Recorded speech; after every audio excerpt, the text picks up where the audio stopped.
السلام علیکم ورحمۃ اللہ وبرکاتہ۔ الحمدللہ کفا و سلام علی عبادہ الذین اصطفیٰ، اما بعد۔ محترم ناظرین، درس قرآن کی اس نشست میں آپ حضرات کا استقبال ہے۔ آج کی نشست میں سورہ حج سورہ نمبر 22 کی شروع کی 18 آیتیں ہیں۔ اعوذ باللہ من الشیطان الرجیم، بسم اللہ الرحمن الرحیم۔ یا ایھا الناس اتقوا ربکم ان زلزلۃ الساعۃ شیء عظیم۔ اے لوگو، اپنے رب سے ڈرو، بے شک قیامت کا زلزلہ بہت بڑی ہولناک چیز ہے۔ یوم ترونها تظہر کل مرضعۃ عما ارضعت وتضع کل ذات حمل حملها وتری الناس سکارى وما هم بسکارى ولکن عذاب اللہ شدید۔ جس دن تم اسے دیکھو گے کہ یہ حال ہوگا کہ ہر دودھ پلانے والی اسے بھول جائے گی جسے اس نے دودھ پلایا، اور ہر حمل والی اپنا حمل ڈال دے گی، اور آپ لوگوں کو نشے میں مدہوش دیکھیں گے حالانکہ وہ نشے میں نہیں ہوں گے، لیکن اللہ کا عذاب بڑا ہی شدید ہوگا۔ وَمِنَ النَّاسِ مَن يُجَادِلُ فِي اللَّهِ بِغَيْرِ عِلْمٍ وَيَتَّبِعُ كُلَّ شَيْطَانٍ مَرِيدٍ۔ اور لوگوں میں سے بعض ایسے ہیں جو اللہ کے بارے میں علم کے بغیر بحث کرتے ہیں، اور وہ ہر سرکش شیطان کی اتباع کرتے ہیں۔ كُتِبَ عَلَيْهِ أَنَّهُ مَن تَوَلَّاهُ فَأَنَّهُ يُضِلُّهُ وَيَهْدِيهِ إِلَى عَذَابِ السَّعِيرِ۔ اس کی بابت لکھ دیا گیا ہے کہ بے شک جو کوئی اس سے دوستی کرے گا تو یقیناً اسے گمراہ کر دے گا اور اس کی جہنم کے عذاب کی طرف رہنمائی کرے گا۔ یا ایھا الناس ان کنتم فی ریب من البعث فإنا خلقناکم من تراب ثم من نطفة ثم من علقة ثم من مضغة مخلقة وغیر مخلقة لنبین لکم ونقر فی الارحام ما نشاء الى اجل مسمى ثم نخرجکم طفلا ثم لتبلغوا اشدکم ومنکم من یتوفى ومنکم من يرد الى ارذل العمر لکي لا يعلم من بعد علم شیئا وَتَرَى الْأَرْضَ حَامِدَةً فَإِذَا أَنزَلْنَا عَلَيْهَا الْمَاءَ اهْتَزَّتْ وَرَبَتْ وَأَنبَتَتْ مِنْ كُلِّ زَوْجٍ بَهِيجٍ۔ اے لوگو، اگر تم دوبارہ جی اٹھنے کے متعلق شک میں ہو تو تمہیں معلوم ہونا چاہیے کہ بلا شبہ ہم نے ہی تمہیں مٹی سے پیدا کیا، پھر نطفے سے، پھر جمے ہوئے خون سے، پھر گوشت کے لوتھڑے سے جو واضح شکل و صورت اور غیر واضح شکل و صورت والا ہوتا ہے، تاکہ ہم تمہارے لیے اپنی قدرت و حکمت واضح کریں، اور ہم جس نطفے کے متعلق چاہیں اسے مقررہ مدت تک رحموں میں ٹھہراتے رہیں، پھر تمہیں ایک بچے کی صورت میں نکالتے ہیں تاکہ تم اپنی جوانی کو پہنچو، اور تم میں سے کوئی فوت کر دیا جاتا ہے اور تم میں سے کوئی ناکارہ ترین عمر کی طرف لوٹا دیا جاتا ہے تاکہ وہ جاننے کے بعد کچھ بھی نہ جانیں، اور آپ زمین بنجر اور خشک پڑی دیکھتے ہیں، پھر جب ہم نے اس پر پانی نازل کیا تو وہ لہلہا اٹھی اور اس نے ہر طرح کی خوشنما نباتات نکالی۔ ذالک بان اللہ هو الحق وانہ یحیی الموتى وانہ علی کل شیء قدیر۔ یہ سب کچھ اس لیے کہ بے شک اللہ ہی حق ہے، اور بے شک وہی مردوں کو زندہ کرتا ہے، اور بے شک وہ ہر چیز پر خوب قادر ہے۔ وان الساعۃ آتیۃ لا ریب فیہا وان اللہ یبعث من فی القبور۔ اور یہ کہ بلا شبہ قیامت آنے والی ہے، اس میں کوئی شک نہیں، اور بے شک اللہ ان کو اٹھائے گا جو قبروں میں پڑے ہیں۔ وَمِنَ النَّاسِ مَن يُجَادِلُ فِي اللَّهِ بِغَيْرِ عِلْمٍ وَلَا هُدًى وَلَا كِتَابٍ مُنِيرٍ۔ اور لوگوں میں سے بعض ایسے ہیں جو اللہ کے بارے میں بغیر علم، بغیر ہدایت اور بغیر روشن کتاب کے بحث کرتے ہیں۔ ثَانِيَ عِطْفِهِ لِيُضِلَّ عَن سَبِيلِ اللَّهِ لَهُ فِي الدُّنْيَا خِزْيٌ وَنُذِيقُهُ يَوْمَ الْقِيَامَةِ عَذَابَ الْحَرِيقِ۔ تکبر کی وجہ سے حق سے پہلو تہی کرتے ہوئے تاکہ وہ لوگوں کو اللہ کی راہ سے بہکائے، اس کے لیے دنیا میں رسوائی ہے، اور قیامت کے دن ہم اسے جلانے والا عذاب چکھائیں گے۔ ذالک بما قدمت یداک وان اللہ لیس بظلام للعبید۔ کہا جائے گا یہ اس کا بدلہ ہے جو تیرے دونوں ہاتھوں نے آگے بھیجا، اور بے شک اللہ اپنے بندوں پر ظلم کرنے والا نہیں ہے۔ ومن الناس من یعبد اللہ علی حرف فإن اصابہ خیر اطمأن بہ وإن اصابتہ فتنۃ انقلب علی وجہہ خسر الدنیا والآخرہ ذالک هو الخسران المبین۔ اور لوگوں میں سے کوئی اللہ کی عبادت کرتا ہے کنارے یعنی شک پر، پھر اگر اسے بھلائی مل گئی تو اس پر مطمئن ہو گیا، اور اگر اسے کوئی آزمائش آ پڑی تو اپنے چہرے کے بل پلٹ جاتا ہے، اس نے دنیا اور آخرت میں خسارہ اٹھایا، یہی کھلا خسارہ ہے۔ یدعو من دون اللہ ما لا یضرہ وما لا ینفعہ ذالک هو الضلال البعید۔ وہ اللہ کے سوا اسے پکارتا ہے جو اسے نہ نقصان پہنچا سکتا ہے اور نہ اسے نفع دے سکتا ہے، یہی دور کی گمراہی میں ہے۔ یدعو لمن ضرہ اقرب من نفعہ لبئس المولا ولبئس العشیر، وہ اسے پکارتا ہے جس کا نقصان اس کے نفع سے زیادہ قریب ہے، بلا شبہ وہ برا کارساز ہے اور بلا شبہ وہ برا ساتھی ہے۔ ان اللہ یدخل الذین آمنوا وعملوا الصالحات جنات تجری من تحتها الانہار ان اللہ یفعل ما یرید، بے شک اللہ ان لوگوں کو جو ایمان لائے اور نیک عمل کرتے رہے ایسے باغوں میں داخل کرے گا جن کے نیچے نہریں جاری ہیں، بے شک اللہ جو چاہے وہی کرتا ہے۔ من کان یظن ان لن ینصرہ اللہ فی الدنیا والآخرہ فلیمدد بسبب الی السماء ثم لیقطع فلینظر هل یذہبن کیدہ ما یغیظ، جو یہ سمجھتا ہو کہ اللہ دنیا اور آخرت میں ہرگز اس یعنی رسول کی مدد نہ کرے گا تو چاہیے کہ وہ آسمان تک رسی دراز کرے، پھر اسے کاٹ ڈالے اور دیکھے کہ کیا اس کی تدبیر اس کے غصے کو لے جاتی ہے۔ وَكَذَلِكَ أَنزَلْنَاهُ آيَاتٍ بَيِّنَاتٍ وَأَنَّ اللَّهَ يَهْدِي مَن يُرِيدُ، اور اسی طرح ہم نے اس قرآن کو واضح آیات کی صورت میں نازل کیا ہے، اور بے شک اللہ جسے چاہے اسے ہدایت دیتا ہے۔ ان الذین آمنوا والذین ہادوا والصابئین والنصارى والمجوس والذین اشرکوا ان اللہ یفصل بینہم یوم القیامہ ان اللہ علی کل شیء شہید، بے شک جو لوگ ایمان لائے اور جو یہودی ہوئے اور صابی یعنی بے دین اور نصارہ اور مجوسی اور وہ لوگ جنہوں نے اللہ کے ساتھ شرک کیا، بے شک اللہ ان کے مابین قیامت کے دن فیصلہ کرے گا، یقیناً اللہ ہر شے پر شاہد ہے۔ الم تر ان اللہ یسجد له من فی السماوات ومن فی الارض والشمس والقمر والنجوم والجبال والشجر والدواب وکثیر من الناس وکثیر حق علیہ العذاب ومن یہن اللہ فما له من مکرم ان اللہ یفعل ما یشاء، کیا آپ نے نہیں دیکھا کہ بے شک اللہ کو سجدہ کرتا ہے جو کوئی آسمانوں میں اور جو کوئی زمین میں ہے، اور سورج اور چاند اور ستارے اور پہاڑ اور درخت اور جانور اور بہت سے لوگ بھی، اور بہت سوں پر اس کا عذاب ثابت ہو چکا ہے، اور جسے اللہ ذلیل کر دے تو اسے کوئی عزت دینے والا نہیں، بے شک اللہ جو چاہے کرتا ہے۔ ناظرین اکرام، ابھی آپ نے سورہ حج سورہ نمبر 22 کی شروع کی 18 آیتیں سنی، اس کا ترجمہ سنا۔ خلاصہ کچھ یوں ہے، قیامت کی ہولناکیوں کا تذکرہ ہے، قیامت کس طریقے سے آنے والی ہے، اور جب قیامت آئے گی تو منظر کیسا ہوگا، اس لیے وہاں کی تیاری کیجیے۔ شیطان کے پیروکار کی مذمت بیان کی گئی ہے کہ جو لوگ شیطان کے طور طریقے پر چلتے ہیں تو شیطان تو ان لوگوں کو جہنم کی طرف بلا رہا ہے، تو وہ لوگ گھاٹے میں ہیں۔ اس کے بعد انسان کی تخلیق کے بارے میں ذکر ہے، اس کے بعد نباتات کے بارے میں ذکر ہے، زمین کے بارے میں ذکر ہے کہ کس طریقے سے انسان پیدا ہوتا ہے، جوانی کو پہنچتا ہے، پھر بوڑھا ہو جاتا ہے اور وہ دنیا سے چلا جاتا ہے۔ اسی طریقے سے ایک زمین بنجر ہے، خشک پڑی ہوئی ہے، اللہ تعالیٰ بارش نازل کرتا ہے، اور بارش آنے کے بعد زمین سے دانے پھوٹتے ہیں، کھیتیاں لہلہانے لگتی ہے، پودے لہلہانے لگتے ہیں، پھر اس کے بعد ایک وقت آتا ہے کھیتیاں کاٹ لی جاتی ہیں۔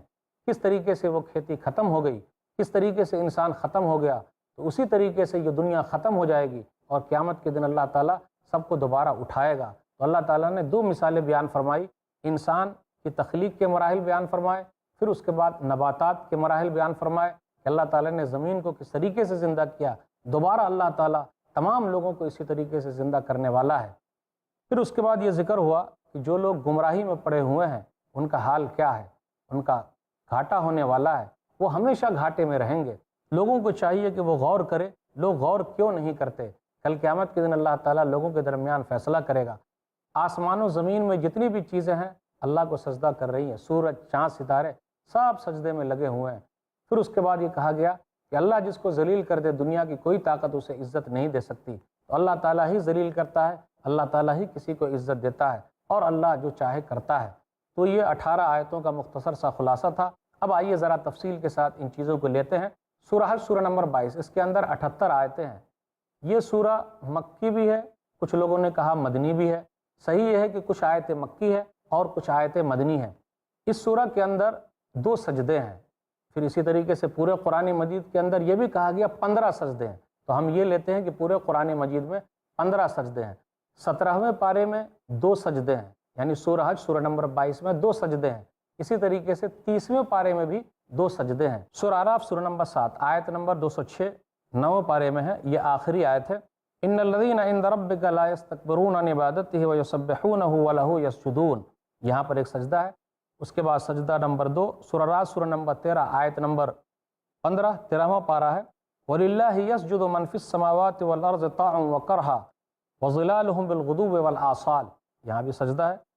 پھر اسی طریقے سے سجدہ نمبر 3 سورہ نحل سورہ نمبر 16 آیت نمبر 49 اور 50 پڑھیے وَلِلَّهِ يَسْجُدُ مَا فِي السَّمَاوَاتِ وَمَا فِي الْأَرْضِ مِن دَابَّةٍ وَالْمَلَائِكَةُ وَهُمْ لَا يَسْتَكْبِرُونَ يَخَافُونَ رَبَّهُم مِّن فَوْقِهِمْ وَيَفْعَلُونَ مَا يُؤْمَرُونَ۔ پھر اس کے بعد سجدہ نمبر 4 سورہ اسراء سورہ نمبر 17 آیت نمبر 109، یہ 15ویں پارے میں ہے وَيَخِرُّونَ لِلْأَذْقَانِ يَبْكُونَ وَيَزِيدُهُمْ خُشُوعًا۔ اس کے بعد سجدہ نمبر 5 سورہ مریم سورہ نمبر 16 آیت نمبر 58 16واں پارہ ہے اِذَا تُتْلَىٰ عَلَيْهِمْ آيَاتُ الرَّحْمَٰنِ خَرُّوا سُجَّدًا وَبُكِيًّا۔ پھر اسی طریقے سے سورہ حج سورہ نمبر 22، اس کے اندر 2 سجدے ہیں آیت نمبر 18 اور آیت نمبر 77 میں، اور یہ 17واں پارہ ہے۔ آیت نمبر 18 ہے أَلَمْ تَرَ أَنَّ اللَّهَ يَسْجُدُ لَهُ مَنْ فِي السَّمَاوَاتِ وَمَنْ فِي الْأَرْضِ وَالشَّمْسُ وَالْقَمَرُ وَالنُّجُومُ وَالْجِبَالُ وَالشَّجَرُ وَالدَّوَابُّ وَكَثِيرٌ مِّنَ النَّاسِ وَكَثِيرٌ حَقَّ عَلَيْهِ الْعَذَابُ وَمَن يُهِنِ اللَّهُ فَمَا لَهُ مِن مُّكْرِمٍ إِنَّ اللَّهَ يَفْعَلُ مَا يَشَاءُ۔ اس کے بعد سورہ حج سورہ نمبر 22 آیت نمبر 77 یا ایھا الذین آمنوا ارکعوا واسجدوا واعبدوا ربکم وافعلوا الخیر لعلکم تفلحون۔ اب اس کے بعد سورہ فرقان سورہ نمبر 25 آیت نمبر 60 19ویں پارے میں ہے وَإِذَا قِيلَ لَهُمُ اسْجُدُوا لِلرَّحْمَٰنِ قَالُوا وَمَا الرَّحْمَٰنُ أَنَسْجُدُ لِمَا تَأْمُرُونَ وَزَادَهُمْ نُفُورًا۔ اس کے بعد سجدہ نمبر 9 سورہ نمل سورہ نمبر 27 آیت نمبر 25 اور 26، یہ 19واں پارہ ہے اللہ يسجد للہ الذي يخرج الخبأ في السماوات والأرض ويعلم ما تخفون وما تعلنون اللہ لا الہ الا هو رب العرش العظیم۔ اس کے بعد سجدہ نمبر 10 سورہ سجدہ سورہ نمبر 32 آیت نمبر 15 21واں پارہ ہے انما یؤمن بآیاتنا الذین اذا ذکروا بها خروا سجدا وسبحوا بحمد ربهم وهم لا يستكبرون۔ اس کے بعد سجدہ نمبر 11 سورہ صاد آیت نمبر 24 23واں پارہ ہے یہ وظن داؤد انما فتناه فاستغفر ربه وخر راکعا واناب۔ سجدہ نمبر 12 سورہ فصلت سورہ نمبر 41 24واں پارہ ہے یہ آیت نمبر 38 فإن استكبروا فالذین عند ربك يسبحون له بالليل والنهار وهم لا يسأمون۔ سجدہ نمبر 13 سورہ نجم سورہ نمبر 53 آیت نمبر 62 27واں پارہ ہے یہ فاسجدوا للہ واعبدوا۔ اس کے بعد سجدہ نمبر 14 سورہ انشقاق سورہ نمبر 84 آیت نمبر 21 30واں پارہ ہے یہ وَإِذَا قُرِئَ عَلَيْهِمُ الْقُرْآنُ لَا يَسْجُدُونَ۔ اس کے بعد سجدہ نمبر 15 سورہ الگ سورہ نمبر 96 آیت نمبر 19 آخری آیت ہے کَلَّا لَا تُطِعْهُ وَاسْجُدْ وَاقْتَرِب۔ تو یہاں جب بھی سجدے آئیں تو ہمیں اور آپ کو چاہیے کہ وہاں پر سجدہ کر لیں، اس کی بڑی فضیلت ہے، بڑا مقام ہے، بڑا مرتبہ ہے۔ تو پورے قرآن مجید کے اندر 15 سجدے ہیں، پورے قرآن مجید میں 7 منزلیں ہیں۔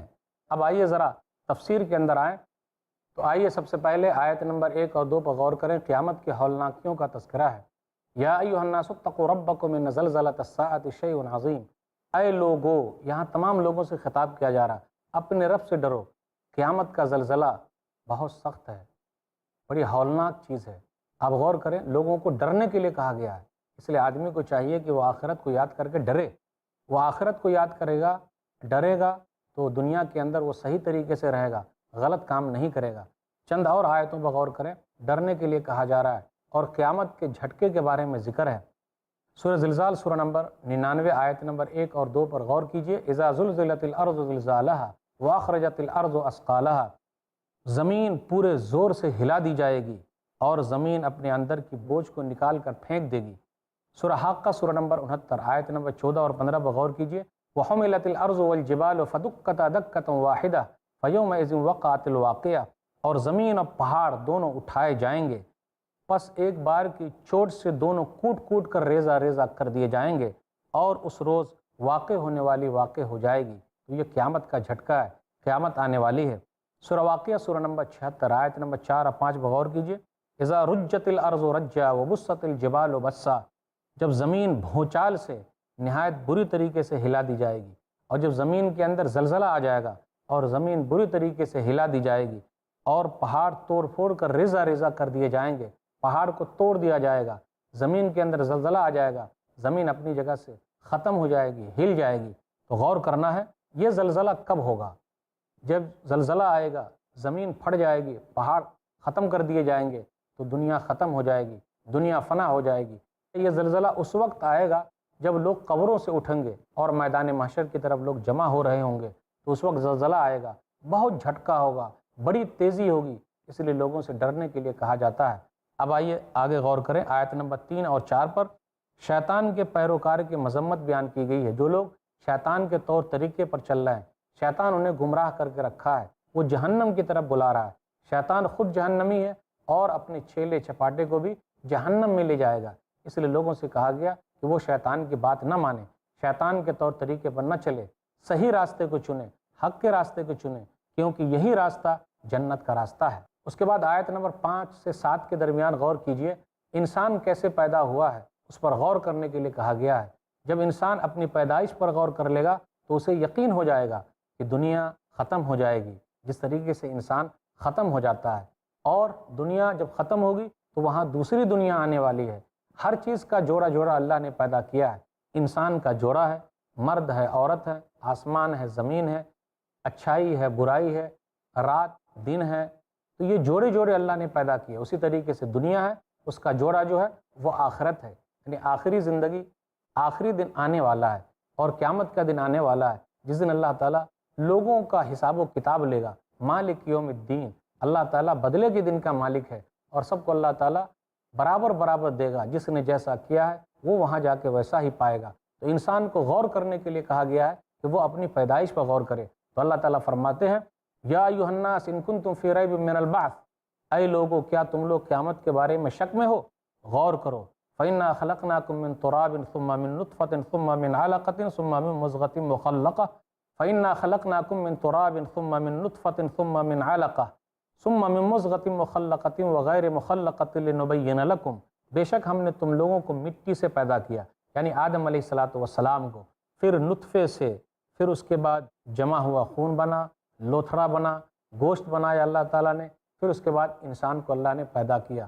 کس طریقے سے پیدا کیا؟ وہ بچپنے میں تھا، پھر وہ جوانی تک پہنچا، پھر اس کے بعد ایک ایسی عمر تک پہنچ گیا جس عمر کو بڑھاپا کہا جاتا، وہ بوڑھا ہو گیا، اور اس کے بعد وہ دنیا سے چلا گیا۔ تو لوگوں کو چاہیے کہ غور کرے، کس طریقے سے انسان پیدا ہوتا ہے، اس کے بعد چلا جاتا ہے، اسی طریقے سے دنیا بھی چلی جائے گی اور آخرت آنے والی ہے۔ تو ایک انسان کی تخلیق کی مثال دی گئی تاکہ لوگ قیامت کے دن پر یقین رکھیں۔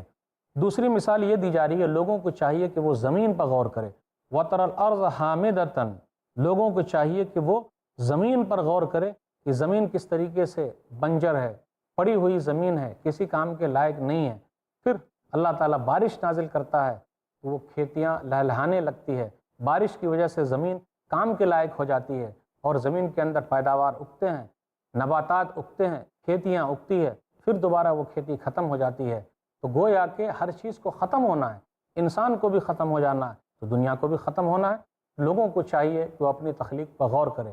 نبی صلی اللہ علیہ وسلم نے ایک حدیث میں بیان فرمایا، صحیح مسلم کتاب القدر کتاب نمبر 46 حدیث نمبر 2643، عبداللہ بن مسعود رضی اللہ تعالیٰ عنہ کہتے ہیں، حدثنا رسول اللہ صلی اللہ علیہ وسلم وهو الصادق المصدوق ان احدکم یجمع خلقه في بطن امه 40 يوما ثم يكون في ذلك علقة مثل ذلك ثم يكون في ذلك مضغة مثل ذلك ثم يرسل الملك فينفخ فيه الروح ويؤمر بأربع كلمات بكتب رزقه وأجله وعمله وشقي أو سعيد فوالذي لا إله غيره إن أحدكم ليعمل بعمل أهل الجنة حتى ما يكون بينه وبينها إلا ذراع فيسبق عليه الكتاب فيعمل بعمل أهل النار فيدخلها وإن أحدكم ليعمل بعمل أهل النار حتى ما يكون بينه وبينها إلا ذراع فيسبق عليه الكتاب فيعمل بعمل أهل الجنة فيدخلها۔ اس کا ترجمہ یہ ہے، عبداللہ بن مسعود رضی اللہ تعالیٰ عنہ بیان فرماتے ہیں کہ ہم سے رسول اللہ صلی اللہ علیہ وسلم نے بیان فرمایا، وہ صادق و مصدوق ہیں، بے شک تم میں کا کوئی آدمی اپنی ماں کے پیٹ میں جمع کیا جاتا ہے نطفے کی شکل میں 40 دن تک، ثم یکون فی ذلک مضغۃ مثل ذلک، پھر وہ 40 دن تک بوٹی کی شکل میں ہوتا ہے، ثم یرسل الملک، پھر فرشتہ بھیجا جاتا ہے، فینفخ فیہ الروح، پھر فرشتہ اس کے اندر روح پھونکتا ہے، اور 4 چیزوں کے بارے میں حکم دیا جاتا ہے، اس کی روزی روٹی لکھی جاتی ہے، اس کی عمر لکھی جاتی ہے، اس کا عمل لکھا جاتا ہے، پھر وہ کیا ہوگا، صحیح ہوگا، غلط ہوگا، شقی ہوگا، بدبخت ہوگا، سعید ہوگا، نیک ہوگا، یہ 4 چیزیں لکھی جاتی ہیں۔ قسم ہے اس ذات کی کہ اس کے علاوہ کوئی معبود نہیں۔ نبی صلی اللہ علیہ وسلم فرماتے ہیں بے شک تم میں کا ایک آدمی جنتی کام کرتا ہے یہاں تک کہ اس کے اور جنت کے درمیان ایک بالشت جگہ باقی ہے، ایک بالشت دوری باقی ہے، پھر اس پر تقدیر غالب آ جاتی ہے اور وہ جہنمی کام کرنے لگتا ہے اور جہنم میں چلا جاتا ہے۔ نبی صلی اللہ علیہ وسلم فرماتے تم میں کا کوئی آدمی جہنمی کام کرتا ہے یہاں تک کہ اس کے درمیان اور جہنم کے درمیان ایک بالشت کا فاصلہ باقی رہ جاتا ہے، پھر تقدیر غالب آ جاتی ہے تو وہ جنتی کام کرنے لگتا ہے اور جنت میں داخل ہو جاتا ہے۔ تقدیر کے فیصلے پر راضی رہنا بہت ضروری ہے۔ اب آئیے غور کریں، اللہ تعالیٰ نے انسانوں کی تخلیق کے بارے میں ذکر کیا، نباتات کے بارے میں ذکر کیا، پیداوار کے بارے میں ذکر کیا، کھیتیوں کے بارے میں ذکر کیا۔ اس کے بعد اللہ نے کہا وَأَنَّ السَّاعَةَ آتِيَةٌ لَا رَيْبَ فِيهَا وَأَنَّ اللَّهَ يَبْعَثُ مَن فِي الْقُبُورِ، اور قیامت آنے والی ہے، اس میں کوئی شک نہیں، اور اللہ تعالیٰ قبروں سے اٹھانے والا ہے۔ تمام کے تمام لوگوں کو اللہ تعالیٰ اٹھا لے گا، چاہے وہ جہاں بھی رہے۔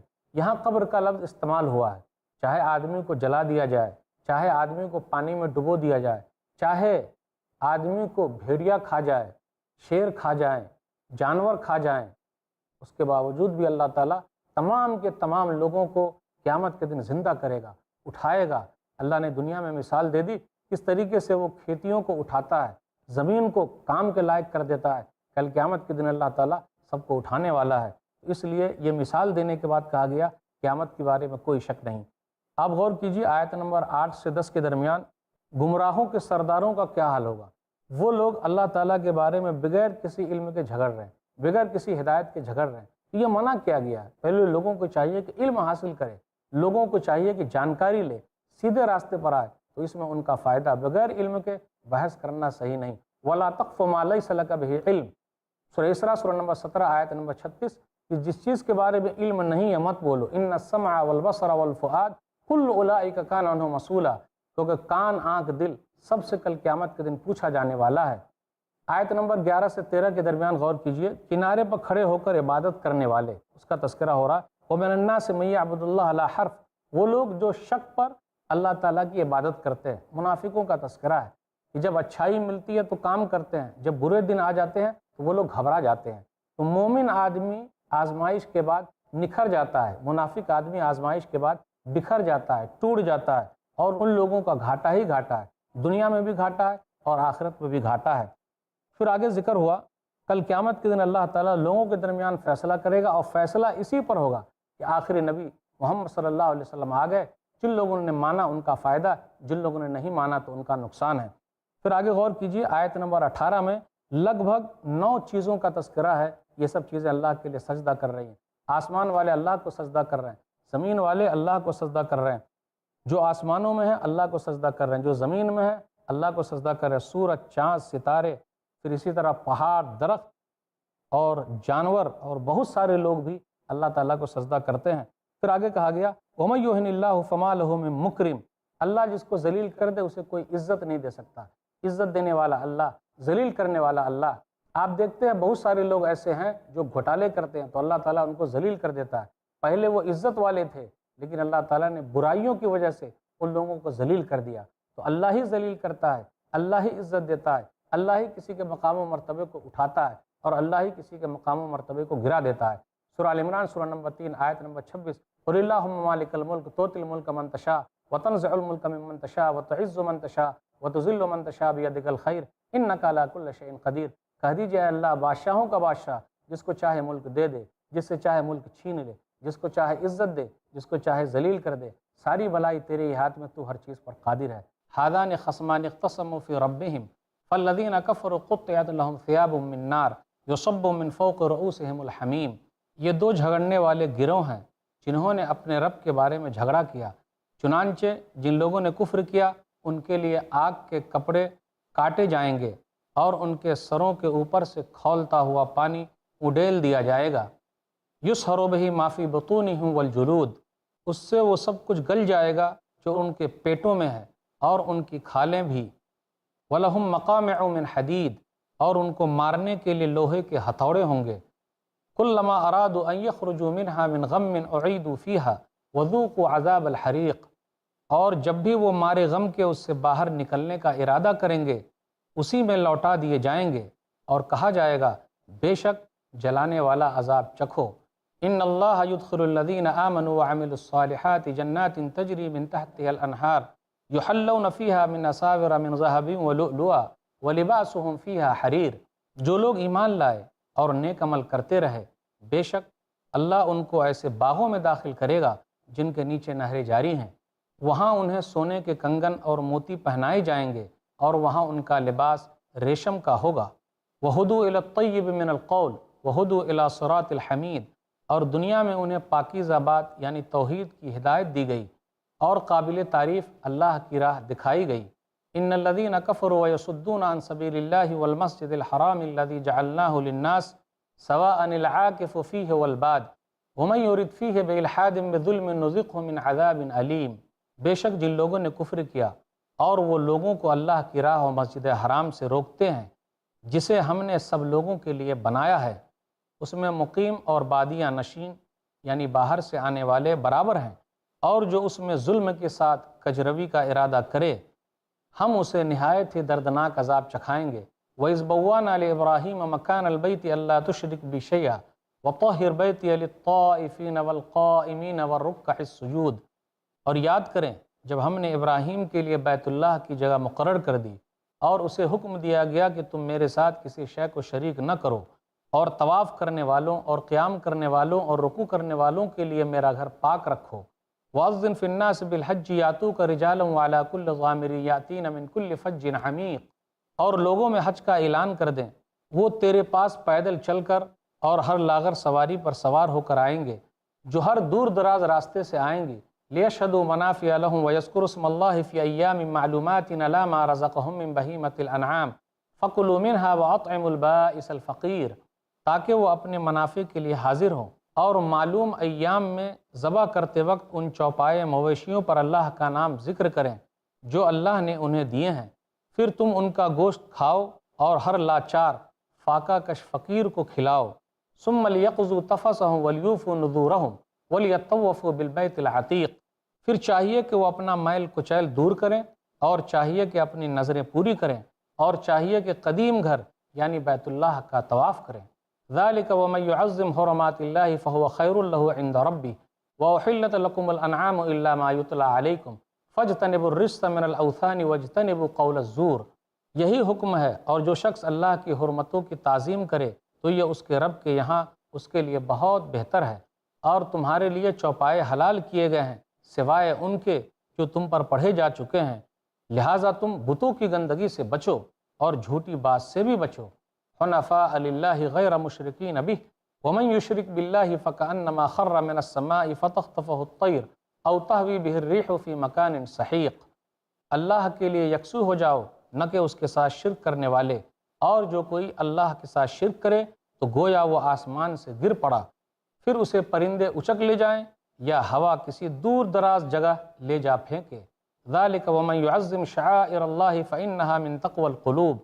یہی حکم ہے، اور جو شخص اللہ کی عظمت کی نشانیوں کی تعظیم کرے تو بلا شبہ یہ دلوں کی پرہیزگاری سے ہے۔ لکم فیہا منافع الی اجل مسمى ثم محلھا الی البیت العتیق۔ تمہارے لیے ان چوپایوں میں ایک مقررہ وقت تک منافع ہیں، پھر ان کے حلال یعنی ذبح ہونے کی جگہ قدیم گھر بیت اللہ کے پاس ہے۔ وَلِكُلِّ أُمَّةٍ جَعَلْنَا مَنْسَكًا لِيَذْكُرُوا اسْمَ اللَّهِ عَلَىٰ مَا رَزَقَهُم مِّن بَهِيمَةِ الْأَنْعَامِ فَإِلَٰهُكُمْ إِلَٰهٌ وَاحِدٌ فَلَهُ أَسْلِمُوا وَبَشِّرِ الْمُخْبِتِينَ۔ اور ہم نے ہر امت کے لیے قربانی مقرر کی تاکہ وہ ذبح کے وقت ان چوپائے مویشیوں پر اللہ کا نام ذکر کریں جو اللہ نے انہیں دیے، پھر سمجھ لو کہ تمہارا معبود ایک ہی معبود ہے، لہٰذا تم اسی کی فرما برداری کرو اور عاجزی کرنے والوں کو بشارت دے دیجیے۔ الذین اذا ذکر اللہ وجلت قلوبہم والصابرین علی ما اصابہم والمقیم الصلاۃ ومما رزقناہم ینفقون۔ وہ لوگ کہ جب اللہ کا ذکر کیا جائے تو ان کے دل ڈر جاتے ہیں، اور جو صبر کرنے والے ہیں اس تکلیف پر جو انہیں پہنچے، اور جو نماز قائم کرنے والے ہیں اور ہم نے انہیں جو رزق دیا اس میں سے خرچ کرتے ہیں۔ والبدن جعلناها لکم من شعائر اللہ لکم فیہا خیر فاذکروا اسم اللہ علیہا صواف وَإِذَا وَجَبَتْ جُنُوبُهَا فَكُلُوا مِنْهَا وَأَطْعِمُوا الْقَانِيَ وَالْمُعْتَرَ کذالک سخرناها لکم لعلکم تشکرون، اور قربانی کے اونٹ بھی جنہیں ہم نے تمہارے لیے اللہ کے شعائر میں سے بنایا ہے، تمہارے لیے ان میں بہت بھلائی ہے، لہٰذا نہر کے وقت جب وہ پاؤں بندھے کھڑے ہوں تو تم ان پر اللہ کا نام ذکر کرو، اور جب ان کے پہلو زمین پر گر جائیں تو تم ان کا گوشت کھاؤ، اور قناعت پسند اور سوالی یعنی محتاج کو بھی کھلاؤ۔ اسی طرح ہم نے چوپائے تمہارے تابع کر دیے تاکہ تم شکر ادا کرو۔ لن ینال اللہ لحومها ولا دماؤها ولکن ینالہ التقوی منکم کذالک سخرھا لکم لتکبروا اللہ علی ما ھداکم وبشر المحسنین۔ اللہ تک ان قربانی کے جانوروں کا گوشت ہرگز نہیں پہنچتا اور نہ ان کا خون، لیکن اس تک تمہارا تقوی پہنچتا ہے۔ اسی طرح اس نے ان چوپایوں کو تمہارے تابع کر دیا تاکہ تم اس پر اللہ کی بڑائی بیان کرو کہ اس نے تمہیں ہدایت دی، اور نیکی کرنے والوں کو بشارت دے دیجیے۔ محترم ناظرین، ابھی آپ نے سورہ حج سورہ نمبر 22 میں آیت نمبر 19 سے آیت نمبر 37 تک 19 آیتیں سنی، اس کا ترجمہ سنا۔ مختصر خلاصہ کچھ یوں ہے کہ اللہ تعالیٰ نے سب سے پہلے ان لوگوں کا تذکرہ کیا جو لوگ جہنم میں جائیں گے، ان کی سزا کیا ہے۔ آگ ہی ان کے لیے کپڑا ہے، وہ جہنم سے نکلنے کی کوشش کریں گے لیکن کبھی بھی نکل نہیں سکتے، ہمیشہ کے لیے جہنم کے اندر رہیں گے۔ اور اللہ تعالیٰ کا یہ انداز شروع سے ہے پورے قرآن مجید میں، آپ دیکھ لیجئے کہ جہاں اللہ تعالیٰ جہنمیوں کا تذکرہ کرتا ہے، ساتھ میں جنتیوں کا تذکرہ کرتا ہے۔ دونوں تذکرے کے بعد لوگوں کے ذہن میں یہ بات ڈالی جاتی ہے کہ جہنم سے بچو اور جنت کا لالچ پیدا کرو۔ تو اللہ تعالیٰ ڈراتا بھی ہے اور اللہ تعالیٰ لالچ بھی دیتا ہے۔ اسی طریقے سے کسی چیز کی کامیابی کے لیے ضروری ہے کہ آدمی ڈرائے بھی اور آدمی خوشخبری بھی سنائے۔ صرف ون سائڈ کام کریں گے تو نہیں ہوگا، صرف ڈراتے ہی رہیں گے تو نقصان ہی نقصان ہے، اور صرف خوشخبری سنائیں گے تو آدمی امید پر ہی رہے گا، پھر ڈرے گا نہیں، برائیوں سے ڈر نہیں سکتا۔ تو اللہ تعالیٰ کا انداز کافی پیارا ہے کہ وہ جنت اور جہنم کا تذکرہ اکثر کرتا ہے اور ایک ساتھ کرتا ہے۔ اچھے اور برے لوگوں کا تذکرہ بھی اللہ تعالیٰ ایک ہی ساتھ کرتا ہے۔ تو یہاں نیک لوگوں کا بھی تذکرہ کیا برے لوگوں کے بعد، اور کہا ان لوگوں کے لیے سونے کے لباس ہیں، تو اللہ تعالیٰ ان کو لباس دینے والا ہے۔ تو لباس کا تذکرہ اس طریقے سے ہوا۔ دنیا کے اندر آدمی کو دیکھیے، وہ ایسا ہوتا ہے، وہ چاہتا ہے کہ اس کا مکان اچھا ہو جائے، اس کی دکان اچھی ہو جائے، اس کا کپڑا اچھا ہو جائے۔ تو اللہ تعالیٰ اسی نظریے کے تحت جو لوگوں کے ذہن میں ہے، جنت کے اندر جو نعمتیں دے گا اس کا تذکرہ کرتا ہے۔ وہاں تو نعمتیں ہیں، دنیا کی طرح ہیں، جیسی تو ہیں، لیکن وہاں کے بارے میں کیا کہنا، کوئی بیان نہیں کر سکتا، کسی نے دیکھا نہیں، کسی نے سنا نہیں، اور کسی دل نے محسوس نہیں کیا ہے۔ پھر اس کے بعد تذکرہ ہو رہا ہے کعبہ کے بارے میں، خانہ کعبہ کی تعمیر کے بارے میں۔ ابراہیم علیہ السلام سے کہا گیا کہ آپ اس گھر کو پاک و صاف کیجئے، قیام کرنے والوں کے لیے، رکوع کرنے والوں کے لیے، سجدے کرنے والوں کے لیے۔ اس کے بعد ابراہیم علیہ السلام سے کہا جاتا ہے آپ لوگوں کو بلائیے، وَأَذِّن فِي النَّاسِ بِالْحَجِّ، حج کے لیے بلائیے۔ انہوں نے منادی کی ہے، آواز لگائی ہے، قیامت تک آنے والے جس کی قسمت میں اللہ تعالیٰ نے حج لکھ دیا ہے وہ لوگ آئیں گے، دور دراز سے آئیں گے، دبلی پتلی اونٹنیوں پر بیٹھ کر آئیں گے، سواری پر آئیں گے، پیدل چل کے آئیں گے۔ اللہ نے قسمت میں لکھا ہے تو حج ضرور کریں گے۔ تو یہ ابراہیم علیہ السلام کی آواز تھی جس کو اللہ تعالیٰ نے قیامت تک آنے والے جن لوگوں کی قسمت میں لکھا ہے وہ لوگ وہاں پہنچیں گے۔ حج جو ہے ایک سالانہ کانفرنس ہے، بڑا فائدہ ہے، دنیاوی فائدہ ہے، آخرت کا فائدہ ہے، اس کا تذکرہ ہے۔ پھر قربانی کے بارے میں ذکر ہوا کہ گوشت کھاؤ اور کھلاؤ، جو مانگیں اسے بھی دو، جو نہ مانگیں اسے بھی دو۔ اس کے بعد حرم کے بارے میں، اس کی عظمت کے بارے میں، اس کے مقام کے بارے میں، اس کے مرتبے کے بارے میں ہے کہ جو کوئی وہاں برائی کا ارادہ کرے گا تو اس کے لیے دردناک سزا ہے، تو اس کی سزا بہت سخت ہے۔ پھر اسی طرح یہ کہا گیا جو لوگ شرک کے راستے پر جا رہے ہیں تو گویا کہ تو ایسے ہیں آسمان سے گر گئے اور کھجور پر لٹک گئے، یعنی نقصان ہی نقصان ہے ان کا۔ پھر اس کے بعد جانوروں کا تذکرہ آیا، کون کون سے جانور قربانی کے لیے حلال کیے گئے ہیں۔ تو جب جانور ذبح کیا جائے تو اللہ تعالیٰ کا نام لیا جائے۔ پھر اس کے بعد یہ بیان کیا جاتا ہے کہ اللہ کے پاس گوشت نہیں پہنچتا، خون نہیں پہنچتا، لیکن تمہارے دل کا تقویٰ پہنچتا ہے، اور اللہ تعالیٰ نے جتنی نعمتیں دی ہے ان تمام نعمتوں پر اللہ تعالیٰ کا شکر ادا کرو۔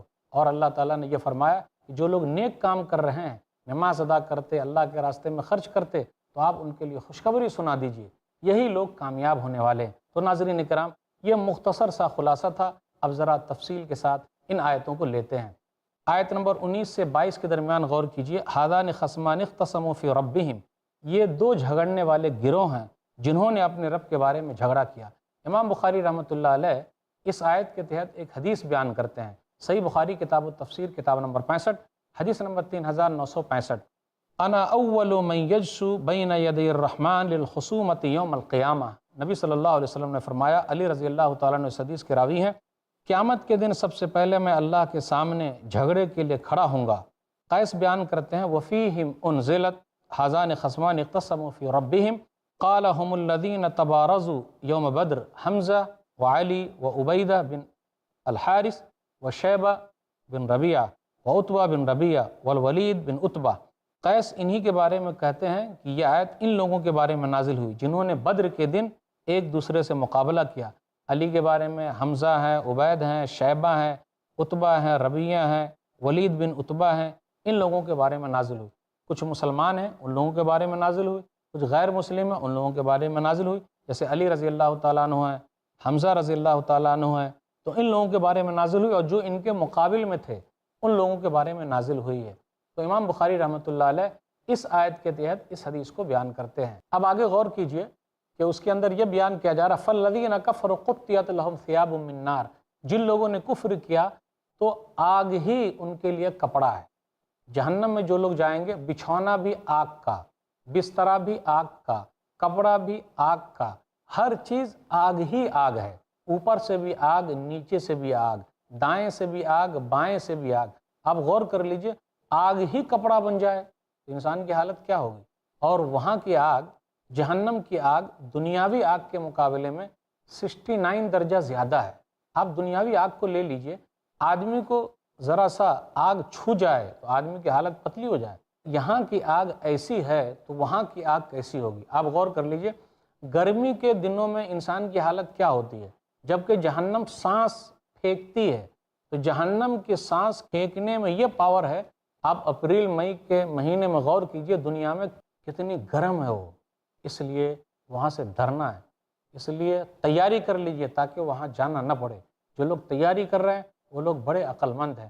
تو آگ ہی کا لباس ہوگا، کیسے آگ کا لباس ہم اور آپ پہنیں گے؟ اللہ اکبر، لیٹنا بھی ہے تو آگ ہی کا بستر ہے، اوڑھنا بھی ہے تو آگ ہی کا اوڑھنا ہے، انسان کیسے برداشت کر پائے گا؟ جو لوگ برے ہیں، جن لوگوں نے کفر کیا، کلمہ نہیں پڑھا، لا الہ الا اللہ محمد رسول اللہ، تو ان کا ٹھکانہ جہنم ہوگا۔ اللہ تعالیٰ نے جن لوگوں کو ایمان کی دولت دی ہے، انہیں چاہیے کہ وہ اللہ تعالیٰ کا شکر ادا کرے۔ پھر اس کے بعد یہ کہا گیا کہ جہنمیوں کے لیے گرز ہیں، لوہا ہے، لوہے کے ہتھوڑے ہیں جس سے ان کے دماغ کو مارا جائے گا۔ کیا حالت ہوگی؟ ذرا غور کر لیجئے۔ اس لیے وہاں سے ڈریے، اس لیے جہنم سے ڈریے، جہنم سے دور رہیے۔ اب آگے اللہ تعالیٰ نے نیک لوگوں کا تذکرہ کیا کہ جو لوگ نیک ہیں، جنتی لوگ ہیں، ان کا کیا ہے۔ جہنمی لوگ جہنم سے نکلنا بھی چاہیں گے تو جہنم سے کبھی بھی نکل نہیں سکتے، اسی کے اندر رہنا ہے۔ موت کو وہاں موت آ جائے گی، موت کو بھی مار دیا جائے گا، کسی طریقے سے مہلت نہیں ملے گی۔ جہنم سے چھٹکارے کی کوئی صورت نہیں ہے، جو چلا گیا دوبارہ نہیں نکلے گا۔ ہاں، وہ لوگ نکلیں گے جو توحید والے تھے لیکن برائیوں کی وجہ سے، گناہوں کی وجہ سے جہنم میں گئے، چند دنوں کے بعد دوبارہ نکل آئیں گے۔ لیکن جو کافر ہیں، اسلام کی حالت میں نہیں مرے ہیں، اسلام پر ان کا خاتمہ نہیں ہوا، توحید پر ان کا خاتمہ نہیں ہوا، تو ان کا ٹھکانہ جہنم ہے۔ اس لیے کہا جائے گا دردناک عذاب کو، جلانے والے عذاب کو چکھو۔ اب اس کے بعد نیک لوگوں کا تذکرہ ہو رہا ہے، جو لوگ ایمان لائے، جن لوگوں نے نیک عمل کیا۔ اب دیکھیے، ایمان اور عمل صالح دونوں کے درمیان چولی دامن کا ساتھ ہے، دونوں ساتھ ساتھ چل رہے ہیں۔ اب جن لوگوں نے کہا جی میں نے تو کلمہ پڑھ لیا، لا الہ الا اللہ محمد رسول اللہ، صرف کلمہ پڑھنے سے نہیں ہوگا، نیک عمل بھی کرنا ہے، دونوں ساتھ ساتھ چل رہے ہیں۔ سورہ عصر، سورہ نمبر 103 پر غور کیجئے، والعصر ان الانسان لفی خسر الا الذین آمنوا وعملوا الصالحات وتواصوا بالحق وتواصوا بالصبر۔ زمانے کی قسم سب لوگ گھاٹے میں ہیں، لیکن کون لوگ گھاٹے میں نہیں ہیں؟ جو ایمان لائے، جنہوں نے نیک عمل کیے، جن لوگوں نے حق کی وصیت کی اور جن لوگوں نے صبر کی تلقین کی۔ تو جن لوگوں کے اندر یہ چار چیزیں ہیں وہی لوگ کامیاب ہیں۔ ایمان والے کامیاب، نیک عمل کرنے والے کامیاب، حق کی وصیت کرنے والے کامیاب، صبر کی تلقین کرنے والے کامیاب۔ تو کامیابی کے لیے یہ چار چیزیں ضروری ہے، ایمان، ایمان کے ساتھ عمل صالح، اور عمل صالح میں وتواصوا بالحق بھی ہے، حق کی وصیت بھی ہے اور صبر کی تلقین بھی ہے۔ اس لیے نیک عمل کرنا بہت ضروری ہے، تبھی فائدہ ہوگا۔ آدمی نے اسلام میں انٹری ماری ہے کلمے کے ذریعے، لا الہ الا اللہ محمد رسول اللہ، اور عمل کے ذریعے وہ آگے جا سکتا ہے اور اللہ تعالیٰ کے جنت کا مستحق ہو سکتا ہے، نبی صلی اللہ علیہ وسلم کی سفارش کا وہ مستحق ہو سکتا ہے۔ کوئی بھی اللہ کی رحمت کے بغیر جنت میں نہیں جا سکتا۔ اللہ کی رحمت حاصل کرنے کا بہترین ذریعہ ہے نیک عمل۔ تو اگر ہم اور آپ عمل کریں گے تو بڑا فائدہ ہے۔ وہاں جو لباس دیا جائے گا، لباس پر غور کیجیے۔ ناظرین کرام غور کریں، جہنمیوں کا تذکرہ ہوا تو اس کے اندر یہ کہا گیا کہ آگ کا لباس ان کو پہنایا جائے گا۔ اب جنتیوں کا تذکرہ ہو رہا ہے تو ان کو کیا پہنایا جائے گا؟ اللہ تعالیٰ نے وہ بھی ذکر کیا، یحلون فیہا من اساور من ذہب ولؤلؤا، سونے کے کنگن اور موتی پہنائے جائیں گے۔ کئی اور آیتوں کے اندر بھی آیا وَلِبَاسُهُمْ فِيهَا حَرِيرٌ، اور ان کے لباس جو ہیں وہ ریشمی ہوں گے۔ سورہ دہر سورہ نمبر 76 آیت نمبر 21 اور 22 پر غور کیجیے۔ عَالِيَهُمْ ثِيَابُ سُنْدُسٍ خُضْرٌ وَإِسْتَبْرَقٌ وَحُلُّوا أَسَاوِرَ مِنْ فِضَّةٍ وَسَقَاهُمْ رَبُّهُمْ شَرَابًا طَهُورًا إِنَّ هَذَا كَانَ لَكُمْ جَزَاءً وَكَانَ سَعْيُكُمْ مَشْكُورًا۔ ان کے بدنوں پر باریک سبز اور دبیز ریشم کے کپڑے ہوں گے، اور انہیں چاندی کے کنگن پہنائے جائیں گے، اور انہیں پاکیزہ شراب پلائی جائے گی۔ یہ رب کی طرف سے انعام ملا ہے۔ جو وہ لوگ کوشش کیا کرتے تھے کہ تمہاری کوشش جو ہے اللہ کے ہاں مقبول ہو گئی ہے۔ نبی صلی اللہ علیہ وسلم نے ایک حدیث کے اندر بیان فرمایا، صحیح مسلم کتاب اللباس والزینہ کتاب نمبر 37 حدیث نمبر 2068، تم لوگ سونے اور چاندی کے برتن میں مت پیو، وَلَا تَلْبَسُوا الدِّيبَاجَ وَالْحَرِيرَ، اور تم لوگ دیباج اور ریشم نہ پہنو، کیونکہ یہ سب چیزیں ان لوگوں کے لیے دنیا میں ہیں اور تم لوگوں کے لیے قیامت کے دن آخرت میں ہے۔ اس لیے نبی صلی اللہ علیہ وسلم نے منع فرمایا ہے کہ آدمی ان چیزوں کا استعمال نہ کرے۔ مومنوں کا استقبال کیا جائے گا، مومنوں کو جنت کے اندر ویلکم کہا جائے گا، اور کہا جائے گا رب کی طرف سے تمہیں جو ہدایت ملی تھی، توحید جو ملی تھی، یہ اللہ کا بہت بڑا انعام تھا، اسی وجہ سے تم جنت کے مستحق ہو گئے، جنت کے اندر تم لوگ آ گئے ہو۔ تو ہر طرف سے استقبال ہوگا اور ان کا بڑا فائدہ ہے۔ اب آگے غور کیجئے، تذکرہ ہو رہا ہے ابراہیم علیہ السلام کا خانہ کعبہ کا تعمیر کا، کہ خانہ کعبہ کی تعمیر جو کی گئی ہے، خانہ کعبہ جو بنایا گیا، اس کا مقصد کیا ہے؟ کیوں اللہ تعالیٰ نے بنایا؟ تو اللہ تعالیٰ نے ابراہیم علیہ السلام سے کہا میرے گھر کو پاک رکھیے، رکوع کرنے والوں کے لیے، قیام کرنے والوں کے لیے، سجدے کرنے والوں کے لیے۔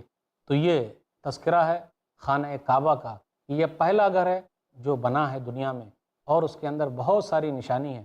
لوگوں کو چاہیے کہ غور کرے، جو اس گھر میں داخل ہو گیا وہ شانتی کے ساتھ رہے گا، اور یہ سب لوگوں کے لیے، وہاں کسی طریقے کی کوئی تفریق نہیں ہے۔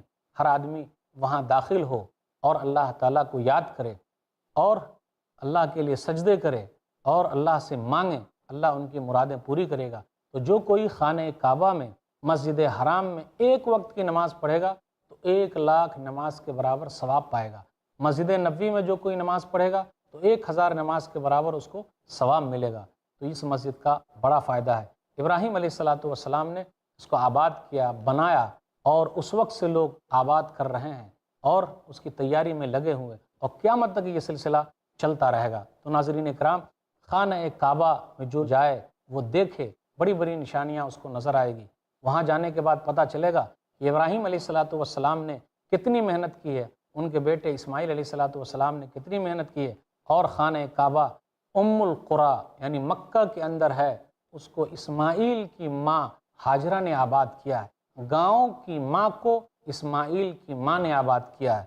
تو ایک عورت کی بھی کہانی آپ کو نظر آئے گی۔ وہاں جائیے، دیکھیے، بڑا فائدہ ہی فائدہ ہے۔ جو لوگ اللہ تعالیٰ کے راستے سے روکتے ہیں اور جو لوگ خانہ کعبہ سے روکتے ہیں، وہ لوگ صحیح نہیں ہیں، ان کے لیے دردناک عذاب ہے۔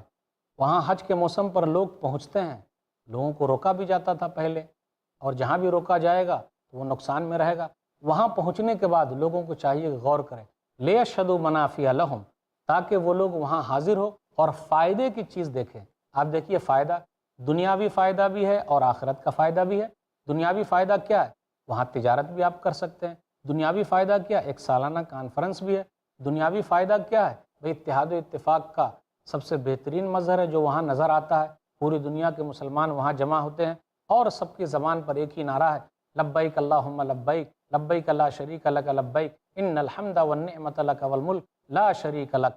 تو آپ غور کریں، کیا بادشاہ، کیا فقیر، کیا گورا، کیا کالا، کوئی کہاں کا بھی ہو، جہاں کا بھی ہو، غریب ہو، امیر ہو، فقیر ہو، بادشاہ ہو، سب کا لباس ایک ہی ہے، وہ ہے سفید لباس جو احرام کی شکل میں ہے۔ تو آدمی کو چاہیے کہ دنیاوی چیزیں جو ہیں، وہاں فائدے کی چیزیں نظر آتی ہے، وہ لوگ حاصل کریں، دیکھیں۔ مسواک بھی ہم لیتے ہیں، کھجور بھی لے کر آتے ہیں، زمزم لے کر آتے ہیں، تو فائدہ ہی فائدہ ہے۔ اور آخرت کا فائدہ کیا؟ حج کرنے کے لیے چلے گئے، گویا کہ ماں کے پیٹ سے ابھی نکلے ہیں، تمام گناہوں سے پاک و صاف ہو گئے، اور جس نے بھی بہترین طریقے سے حج کر لیا، پورے حقوق کو ادا کر لیا، تو اس کے لیے جنت ہے۔ تو فائدہ ہی فائدہ ہے، وہاں ہر طرح کی پریکٹس کرائی جاتی ہے۔ پھر اسی طرح قربانی کے بارے میں ذکر آیا کہ کھاؤ اور کھلاؤ، کھاؤ کھلاؤ، جو مانگے اسے بھی دو، جو نہ مانگے اسے بھی دو، تو سب کو کھلانا بھی ہے، غیر مسلم کو بھی دے سکتے ہیں، اس میں کوئی حرج کی بات نہیں۔ مغنی کے اندر ابن قدامہ رحمۃ اللہ علیہ نے ذکر کیا کہ کوئی حرج کی بات نہیں، اگر کوئی آدمی قربانی کا گوشت کسی غیر مسلم کو دیتا ہے تو حرج کی بات نہیں ہے۔ پھر آگے یہ ذکر ہو رہا کہ اللہ تعالیٰ نے جو جانور ہمارے لیے چوپائے بنائے ہیں، اس طریقے کے چوپائے ہیں جو حلال ہیں ہمارے لیے، اس کا تذکرہ ہوا، اور کہا جا رہا ہے کہ لوگوں کو چاہیے کہ وہ اللہ تعالیٰ کو یاد کرے معلوم دنوں میں۔ اس سے عشرہ ذوالحجہ مراد ہے، یعنی ذوالحجہ مہینے کے شروع کے 10 دن مراد ہے۔ اللہ تعالیٰ کو زیادہ سے زیادہ آدمی یاد کرے۔ ان 10 دنوں کی فضیلت بیان کرتے ہوئے نبی صلی اللہ علیہ وسلم نے ارشاد فرمایا، صحیح بخاری کتاب العیدین کتاب نمبر 13 حدیث نمبر 969، عبداللہ بن عباس رضی اللہ تعالیٰ عنہ کہتے ہیں نبی صلی اللہ علیہ وسلم فرماتے ہیں کہ ان 10 دنوں کی بنسبت دوسرے دنوں میں کوئی عمل افضل نہیں ہے۔ صحابہ نے کہا جہاد بھی نہیں؟ کہا جہاد بھی نہیں، ہاں وہ جہاد افضل ہے، آدمی اپنے جان اور مال کے ساتھ نکلا اور پھر واپس نہیں آیا۔ تو ان 10 دنوں میں جو بھی عبادت کریں گے وہ عبادت بہت اہم ہے۔ ذوالحجہ کے شروع کے 10 دنوں کی بڑی فضیلت بیان کی گئی ہے۔ آدمی کو چاہیے کہ وہ تحلیل، تکبیر، تسبیح بیان کرے، اللہ اکبر، سبحان اللہ، الحمدللہ، اس کا ورد کرتا رہے۔ جتنا زیادہ کریں گے ان 10 دنوں میں بڑی فضیلت ہے، اس کا بڑا مقام ہے، اس کا بڑا مرتبہ ہے۔ پھر اس کے بعد ایک آیت اور ہے، وَاذْكُرُوا اللَّهَ فِي أَيَّامٍ مَعْدُودَاتٍ، سورہ بقرہ سورہ نمبر 2 آیت نمبر 203۔ معدودات، گنتی کے دنوں میں اللہ کو یاد کرو، تو اس سے مراد ایام تشریق ہے، 10، 11، 12، 13، 4 دن مراد ہے۔ ذوالحجہ کی 10ویں تاریخ، 11ویں تاریخ، 12ویں تاریخ، 13ویں تاریخ، اس کو ایام معدودات، ایام تشریق کہا جاتا ہے۔ تو ان 4 دنوں میں قربانی کرنا ہے۔ مسند احمد جلد نمبر 4 صفحہ نمبر 82 حدیث نمبر 16772، کل ایام التشریق ذبح، کہ ایام تشریق 10، 11، 12، 13 ذوالحجہ 4 دن ذبح کرنے کے ہیں۔ تو آدمی کو چاہیے کہ 4 دن قربانی کرے، حدیث سے اس کا ثبوت ملتا ہے۔ جب 4 دن تک وہاں کنکری مارنے کا حکم ہے تو قربانی کا کیوں نہیں؟ تو آدمی کو چاہیے کہ غور کرے۔ پھر اس کے بعد یہ بیان کیا جا رہا ہے، فَاجْتَنِبُوا الرِّجْسَ مِنَ الْأَوْثَانِ وَاجْتَنِبُوا قَوْلَ الزُّورِ، کہ تم لوگ بتوں کی عبادت سے بچو اور جھوٹ سے بچو۔ آپ غور کر لیں، بتوں کی عبادت کے ساتھ جھوٹ کا تذکرہ ہے، تو جھوٹ کبیرہ گناہوں میں سے ہے۔ آج کل جھوٹ عام ہوتا جا رہا ہے، ہر جگہ جھوٹ ہے، موبائل فون جھوٹ کی فیکٹری ہے، آدمی کہیں بھی رہ بولتا میں وہاں ہوں۔ جھوٹ سے بچیے، بڑے گناہوں میں سے ہے، اس لیے اللہ تعالی ہم سب کو جھوٹ سے دور رکھے، آمین۔ پھر آگے بیان کیا جا رہا لَن يَنَالَ اللَّهَ لُحُومُهَا وَلَا دِمَاؤُهَا وَلَٰكِن يَنَالُهُ التَّقْوَىٰ مِنكُمْ، آیت نمبر 37 ہے۔ قربانی کے گوشت اور خون اللہ کو نہیں پہنچتے، لیکن تمہارے دلوں کا تقویٰ پہنچتا ہے، پرہیزگاری۔ کس جذبے کے ساتھ ہم کر رہے ہیں؟ اللہ تعالیٰ جذبے کو دیکھتا ہے، اللہ تعالیٰ ہمارے جانور کو نہیں دیکھتا، اللہ تعالیٰ ہمارے چہرے کو نہیں دیکھتا، اللہ تعالیٰ ہمارے دلوں کو دیکھتا ہے، ہمارے اعمال کو دیکھتا ہے، ہمارے مال کو نہیں دیکھتا۔ اس لیے دعا کریں اللہ تعالیٰ ہم لوگوں کو سب کام اخلاص کے ساتھ کرنے کی توفیق دے، اللہ تقویٰ کی زندگی اختیار کرنے کی توفیق دے، آمین۔ ان اللہ یدافع عن الذین آمنوا ان اللہ لا يحب كل خوان کفور، یقیناً اللہ ایمان والوں کا دفاع کرتا ہے، بے شک اللہ ہر خیانت کرنے والے اور ناشکرے کو پسند نہیں کرتا۔ آیت نمبر 38 میں مومنوں کے دفاع کی بشارت ہے، ان اللہ یدافع عن الذین آمنوا ان اللہ لا يحب كل خوان کفور، کہ اللہ تعالیٰ ایمان والوں سے دفاع کرتا ہے، اللہ تعالیٰ ایمان والوں کی مدد کرتا ہے، اور اللہ تعالیٰ خیانت کرنے والوں کو اور ناشکرے کو پسند نہیں کرتا، اللہ اس سے محبت نہیں کرتا۔ تو یاد رکھیے، کوئی چیز امانت رکھی جائے اس میں خیانت نہ کیجیے، اس کا مال لوٹا دیجیے۔ بڑے افسوس کے ساتھ کہنا پڑتا ہے، دوسرے ہمارے یہاں امانت رکھتے ہیں، ہم اس میں خیانت کر رہے ہیں، ہمارے اندر ناشکری بہت آ گئی ہے۔ تو اللہ تعالیٰ خیانت کرنے والے کو، کسی کا حق مارنے والے کو، دبانے والے کو پسند نہیں کرتا، ناشکرے کو پسند نہیں کرتا۔ ہمیشہ اللہ تعالیٰ کا شکر ادا کرے تو اللہ تعالیٰ ایسے لوگوں کو پسند کرتا ہے، اللہ ایسے لوگوں سے محبت کرتا ہے۔ اب آئیے غور کریں آگے، اللہ اپنے بندوں کے لیے کافی ہے، اللہ اکیلا کافی، الیس اللہ بکاف عبدہ، سورہ زمر سورہ نمبر 39 آیت نمبر 36۔ کیا اللہ تعالیٰ اپنے بندوں کے لیے کافی نہیں؟ کیوں نہیں؟ بے شک اللہ تعالیٰ اکیلے اپنے بندوں کے لیے کافی ہے۔ ایسے ہی فائدہ مند اسلامک ویڈیوز دیکھنے اور منہج سلف پر کتاب و سنت کی تعلیمات کو عام کرنے میں ہمارا تعاون کریں، تاکہ آپ کے لیے ذریعہ نجات، جنت کے حصول کا سبب، ساتھ ہی مال میں برکت و اضافے کا ذریعہ بھی بنے۔ آمین۔ جزاک اللہ خیرن۔